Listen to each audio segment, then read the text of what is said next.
Tapi berarti tadi nggak apa-apa diambilin Pak ikannya untuk dijual. Ikan itu nggak apa-apa kamu ambil sebanyak mungkin, asal dengan alat-alat tradisional, pancing, jolo, jala, Oke. terus kemudian apa ya, jolo, sama apa namanya itu jaring-jaring ya, tebar itu nggak apa-apa. Jangan lupa ikan itu sekali betul itu ribuan. Harapan kita kan ikannya tinggal di situ nyaman gitu loh, berkembang biak, mereka hidup enak, dan dia bisa juga berkembang biak di situ.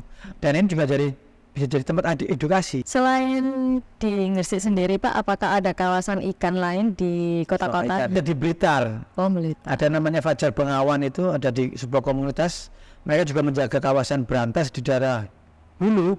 Mereka juga punya kawasan lindung itu.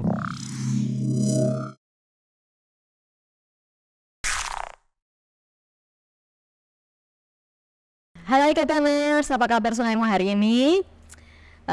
Jadi nggak usah perkenalan lagi ya guys, karena mungkin kalian sudah nggak asing lagi dengan aku maupun narasumber kita. Nah, Pak Prigi kan. Nah, kali ini aku dengan Pak Prigi akan membawa kalian semua dalam suatu topik, yaitu petualangan melalui dunia suaka ikan ya Pak. Suaka ikan. Nah, Pak Prigi, suaka ikan sendiri itu apa sih Pak? Suaka ikan itu sebenarnya bahasa lain ya, itu kan kayak brand itu yang kita gunakan untuk menyebut kawasan perlindungan perikanan. Jadi di dalam peraturan Menteri Perikanan Kelautan ya, nomor 7 tahun 2016 itu disebutkan adanya kawasan yang digunakan untuk menjaga kelestarian. Itu tempat ya, suatu tempat untuk menjaga untuk melindungi ikan itu. Oke. Jadi bisa jadi di laut, bisa jadi di pantai, danau, sungai gitu loh. Nah, seringkali itu orang menggunakan kata kawasan perlindungan perikanan itu di pesisir. Kawasan daerah tangkap itu loh, nelayan. Nah, jarang sekali orang menggunakan istilah ini di daerah sungai gitu. Maka kami di Webtoon itu mencoba untuk menggunakan istilah ini.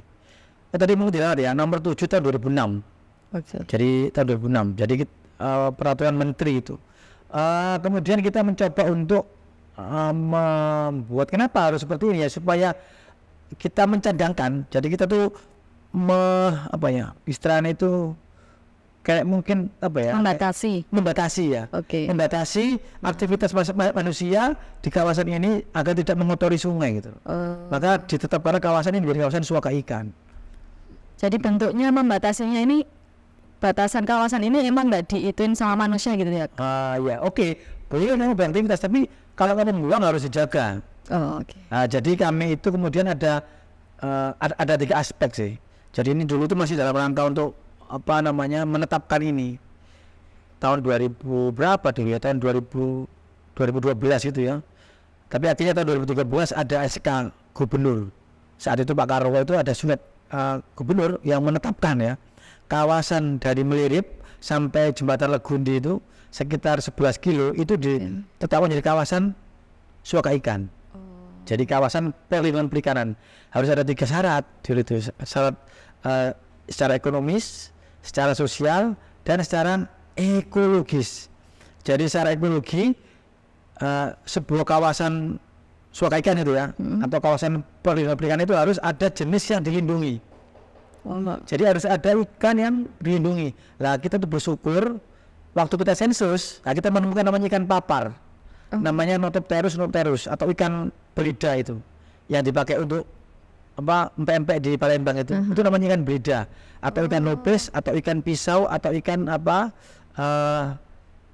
Notopterus tadi. Notopterus nama ilmunya lah. Itu dalam undang-undang konservasi itu ditetapkan di situ. Kalau ditemukan ikan ini itu namanya ikan yang dilindungi gitu. Nah, itu pertama kan dilindungi.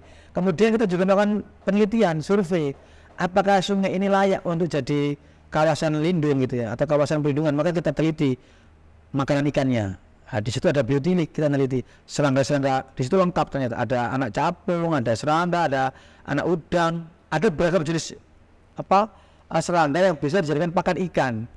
Terus kemudian oksigennya kita teliti, ternyata oksigennya tinggi sampai 5 mg per liter, padahal saatnya hanya 2,6. Ini di atas itu masih banyak oksigen. Kemudian bantaran sungainya banyak vegetasinya, banyak tumbuhannya masih hijau, airnya terus tergenang.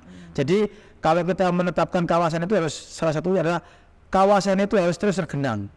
Karena di tempat kadang itu kalau kemarau nggak ada banyunya. Nah, ini ketika dan rendang atau kemarau dan hujan itu ada airnya. Itu secara ekologi dia memenuhi.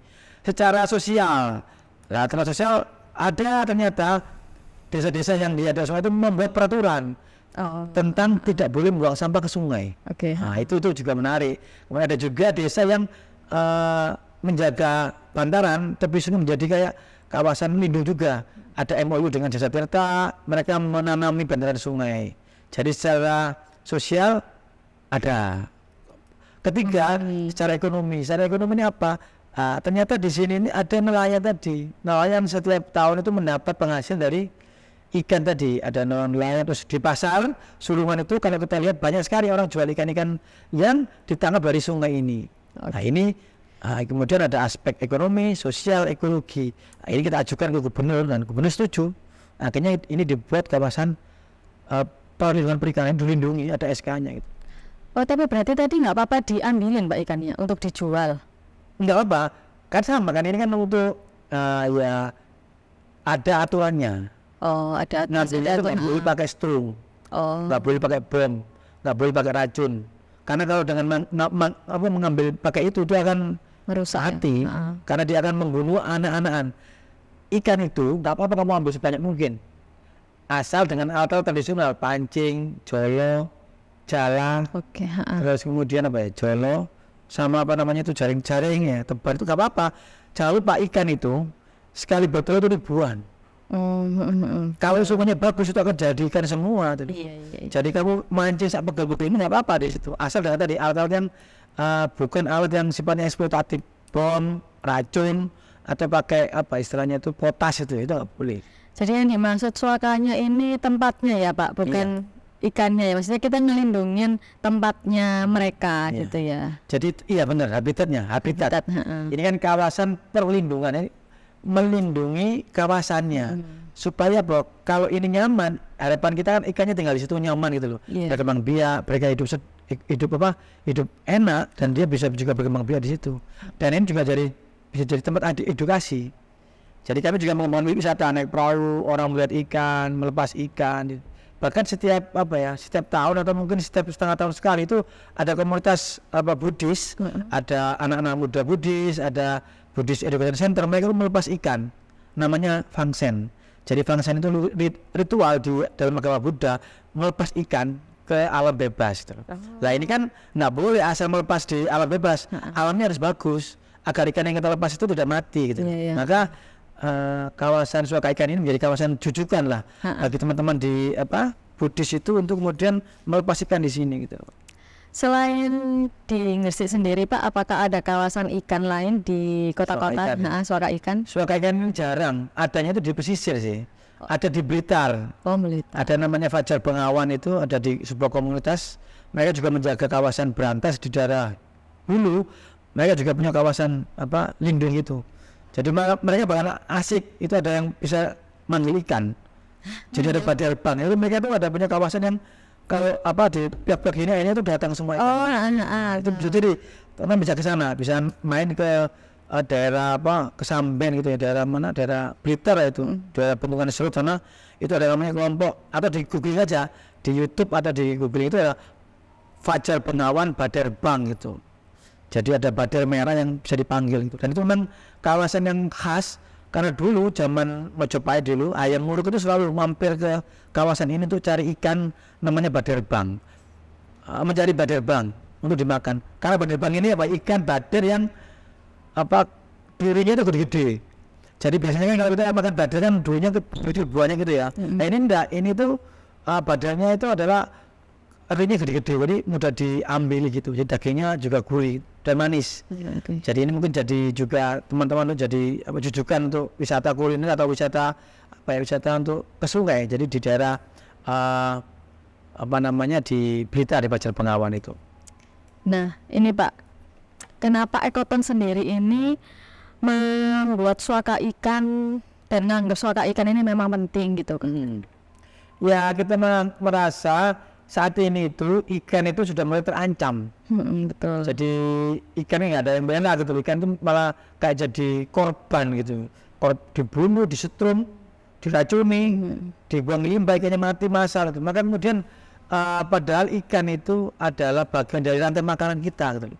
Jadi kayak di dalam kehidupan ekologis itu adalah ekosistem itu ada rantai, ada saling makan-memakan gitu kan, ada kaitan antara plankton, zooplankton, bentos, ikan kecil, ikan besar, manusia gitu, ada rantai makanan itu. Lah kita meyakini kalau rantai ini satu hilang, itu akan jadi rontok, jadi kayak hancur gitu. Iya. Maka terjadi ketidakseimbangan gitu loh. Nah, maka kemudian ya ini ikan harus dijaga kelestariannya gitu. Ikan harus dijaga dia harus tetap ada gitu loh. Karena banyak penelitian yang menyebutkan ikan itu mulai menurun jenisnya loh ya. Betul. Spesiesnya itu mulai menurun. Jadi tahun 40-an itu ada penelitian yang menyebutkan ada 90 spesies. Tahun 60 ada 40 spesies.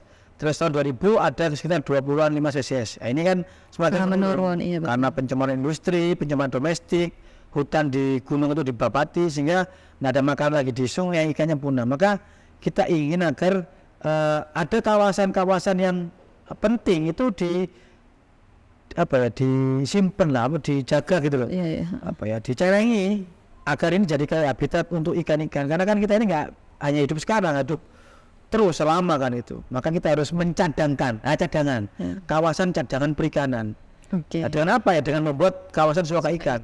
Tapi jangan lupa ini penting karena di situ ada campur tangan pemerintah, harus ada regulasinya, harus ada peraturan gubernur, peraturan bupati, harus ada perguruan tinggi, masyarakat yang menjaga desa, harus ada LSM, masyarakat komunitas yang ikut memelihara itu. Jadi ini merupakan bentuk kolaborasi.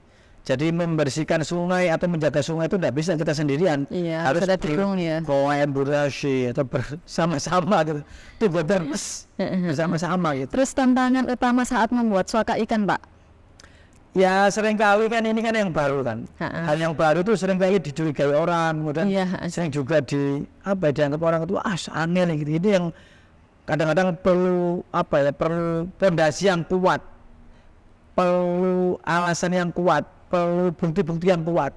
Maka tadi itu dasarnya memang ikut melakukan riset, kajian tadi. Memang sungai itu cuma tapi dia juga bisa menghidupi ikan gitu loh. Maka saat dia bisa menghidupi ikan harus jaga kemampuan ikan untuk menghidupi ikan. Jangan sampai kemudian kita istilahnya sungai ini bagus, bisa menghidupi ikan, tapi ada pencemaran. Mana yang harus mengalah? Kemampuan menghidupi ikan atau pencemarannya? Nah, kita harus ikan harus hidupkan, pencemaran harus mengalah.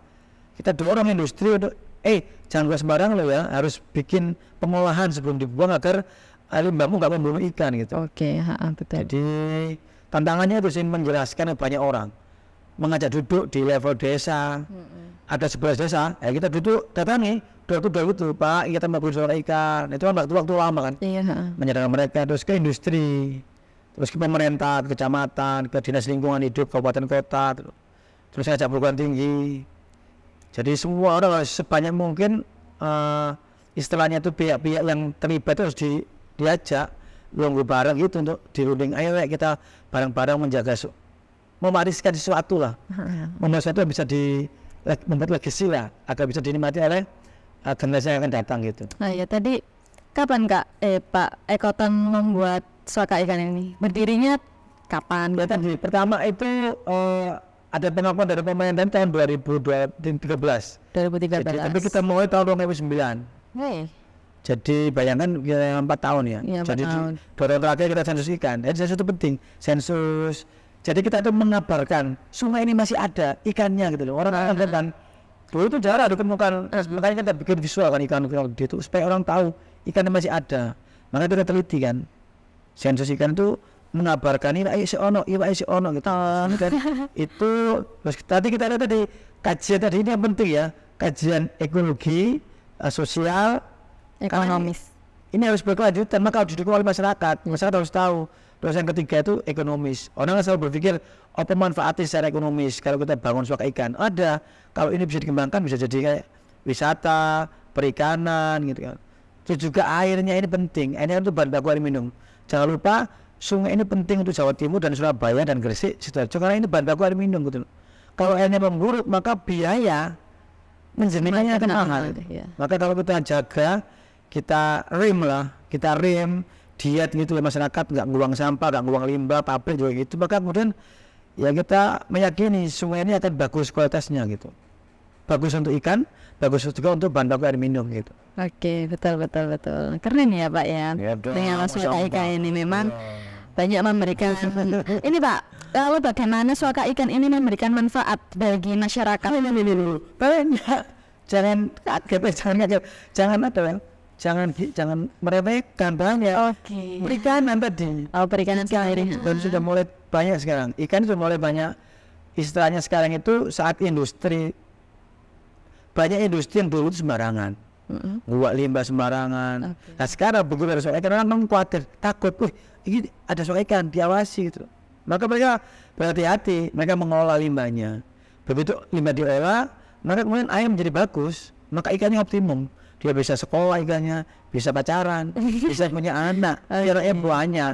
Nah sekarang itu ya sekarang banyak nelayan, orang mencari ikan banyak. Kemudian kedua juga apa ya istilahnya itu PDAM.